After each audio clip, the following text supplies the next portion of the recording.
Provide a bit of an overview of what we're doing here.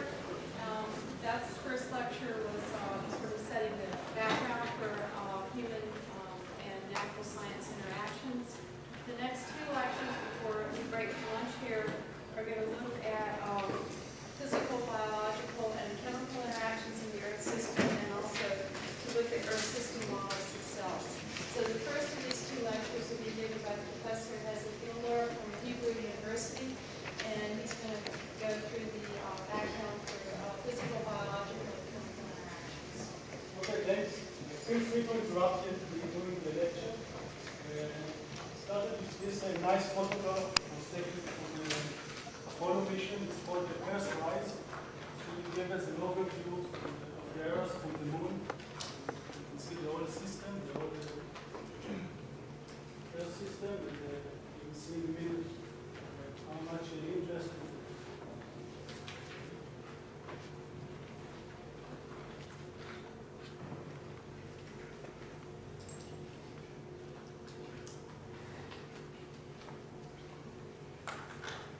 Okay, let's jump to the summary.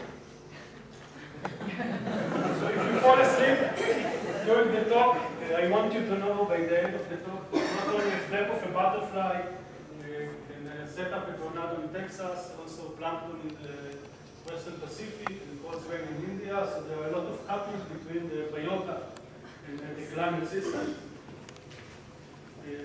So I'll start with some introduction. I will introduce the traditional or the more common view on evolution, and then we'll also introduce what we call the Gaia theory, and then the most famous example or the most famous, the simplest model that demonstrates physical biological interaction is called the Daisy World model. So I will talk a little bit about it. And then it depends on the time. I will give you a few examples on physical biological interaction from different time scales, starting from what we call intraseasonal time scales of few tens of days, and then going up to glacial, interglacial cycles, then summary conclusion. The connection between the biota and climate was recognized many years ago. People noticed that there are some relation between the climate and the diversity and the amount of species and everything. There were many speculations about this relationship. It wasn't unclear. It wasn't clear. How exactly climate affects the evolution? Do you want a stable climate to let evolution work longer time and get more diversity, or do you want actually extinction in order to make new available niches? It really wasn't very clear. Now we can see that there are some new theories that actually suggest that several climatic change, very large one, like the snowball eras for a few hundreds of millions years ago, might have been somehow influenced by biological evolution. We can talk a little bit more about it later. So the traditional and I must say the most established view of evolution is that the environment affects the biota. If you have different species, they undergo some evolution and changes, and they adapt themselves to the environment in which they are living. But in the 60s, there was some mission of NASA that tried to look for life on other planets, especially on Mars. And invited the biologist called James Lovelock to be part of this team. And most of the proposed method and experiment were sort of geocentric. They tried to search for kind of life that we know from the Earth. This probe and another probe and all this. Instead of that, Lovelock asked himself a different question. Is there life on Earth? Assume we are on a different planet, how we can know that life exists on Earth without actually coming, landing on Earth and trying to search for the life in the way that as we know it. And you start off look on this top-down view. If you look on a planet with life, you will see a lot of impact on the composition of the atmosphere on the planet as a whole. So for example, if you look at the composition of the air, you can see that if it was a dead planet, it will be in a sort of, or very close to a chemical equilibrium. If you look at the composition of the atmosphere of the Earth, you can see that we have both oxygen, both oxidizing gases, and much larger, and reactive gases at much larger concentration that you will find many of the other dead planets. You can see, for example, Earth, Venus, and Mars. You can see that the amount of oxygen on Earth is much larger than in any of the other planets. And especially, you will not find oxidizing and reducing gases together, like we find in Earth. We have the oxygen and the, say, methane together. You will not find such a composition in any other planet unless there is life that keep changing the composition of the atmosphere. So from that, we sort of got to the conclusion that we actually don't need to visit Mars. We can just use a spectroscopy to know that life exists on Earth, but that there are no life on Mars. And then we sort of started this theory called the Gaia. It says that the life on Earth and the physical environment sort of evolve together. They stabilize each other. They are connected to each other in all sort of feedback loops that tend to stabilize the climate in the environment. Not only the biota adapt to the environment, it also modified it and changed it. So they all sort of evolve together. And of course, we know that there are many feedbacks between the biota and the climate. So we just need to look at this map of chlorophyll, and you can see all these eddies and filaments. So we all know that the dynamics of the ocean affect the biological production. The ocean turbulence and currents bring nutrients to the surface. They dictate how much time the plankton will be in the photic zone and will do a photosynthesis. You know that the temperature affects the physiology, the pH of the ocean can affect the species that have a calcium carbonate shells. So there are a lot of feedbacks, or a lot of ways in which the physical environment can affect the biota. But in turn, the biota can also affect the physical environment, and this can be done through what we call geochemical cycles.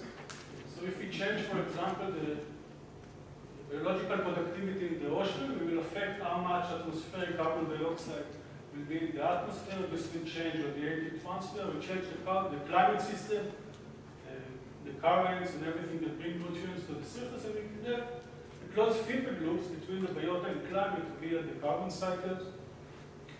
Another example, there are some species in the ocean which emit some sulfate into the ocean, which after a series of reactions in the atmosphere become what we call the CCN, cloud condensation nuclei. So again, if you change the composition of the ecological system in the ocean, it will affect radiative transfer in the atmosphere, and you can have such a close feedback loop between the biota and the climate. There are other ways the biota can affect light penetration and then sea surface temperature and the climate. People looked on all sorts of time scales of that. Actually, Raghu was one of the first person who tried to look at the effect on the global scale SST structure in the Pacific Ocean. Other people looked on it the annual scales, and I will show you some results on what we call interseasonal scales. People now look on what we call biomixing, the contribution of biota to the mixing of water in the ocean, and there are many, many such figures. So let's go back to Gaia. So the main idea behind this Gaia hypothesis is that the biota and the physical environment are coupled to each other. They evolved as a sort of a single system, evolved together, and there is some kind of balance between them. So overall, the environment is kept in some condition which is optimal or best for the biosphere, and it's also modified by the biosphere. So like we have all sorts of feedbacks in our body to keep the temperature at a certain level, the pH of the blood, and all this. We have a similar feedbacks within the whole Earth system that do the same. It doesn't mean one of the main criticism was that it's impossible to see the biota having some general assembly meeting and decide what will be the target of the temperature in the following year. So they have some purpose in the way they modify the environment, but I will show you that actually you don't need to have such a self-purpose, and you can have this self-regulation even without it. But first, what is life? Because this was one of the main criticisms of this theory. If you will open the dictionary, you will find all sorts of the definition, and actually there is no single characteristic that you will find in all species and in all things that we call life, and you will not find in any of the others. You can, roughly speaking, divide the definition of life during the discipline of the scientist. So say if you're a physicist, you will say that a living organism just take free energy and affect the internal entropy and do it by extraction other part from its body. If you are a biochemist, you will see that the organism is alive if it can utilize again free energy and then grow based on some genetic code as in its DNA. If you are just a Darwinist, life is something that allows organism to grow and to reproduce. And actually one of the great criticisms was that if Gaia was an organism, because it cannot reproduce, but I will show you some interesting paper about that in a minute. And then the Gaian view is that the life is a property of any sort of a closed system that can take energy, other stuff from the outside, and able to keep the internal state in some such case of fixed condition, despite changing all this internal output, like the intensity of the sun and so on. This is just a gimmick. One of the criticisms, as I said, was that Gaia cannot reproduce. And Lee Margulis, a very famous biologist, was one of the first people to join Lovelock in sort of developing this theory. Published some paper about the colonization of Mars, and said that if humans will go to another planet and will start life, settle or colonize a different planet, in a way you can see that Gaia can even reproduce.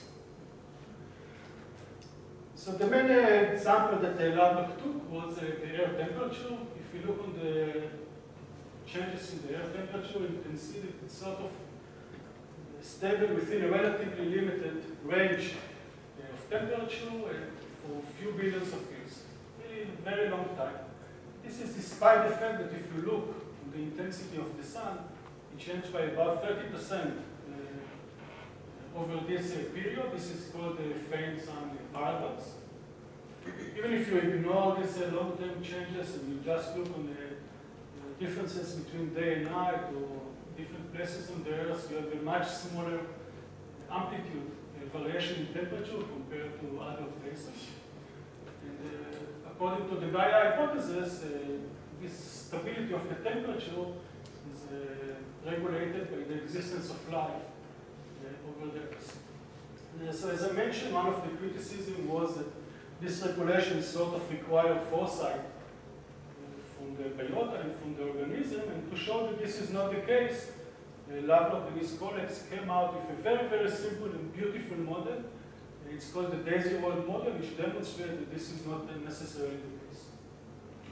So what is the Daisy World? Daisy World is a sort of a toy model planet. There are only two species that lives on this planet. We have the white daisies and we have the black daisies, and there's also a pale brown. There are no other limiting factors. There's enough water, enough nutrients for the daisies to grow. The only factors that affect their growth is the temperature.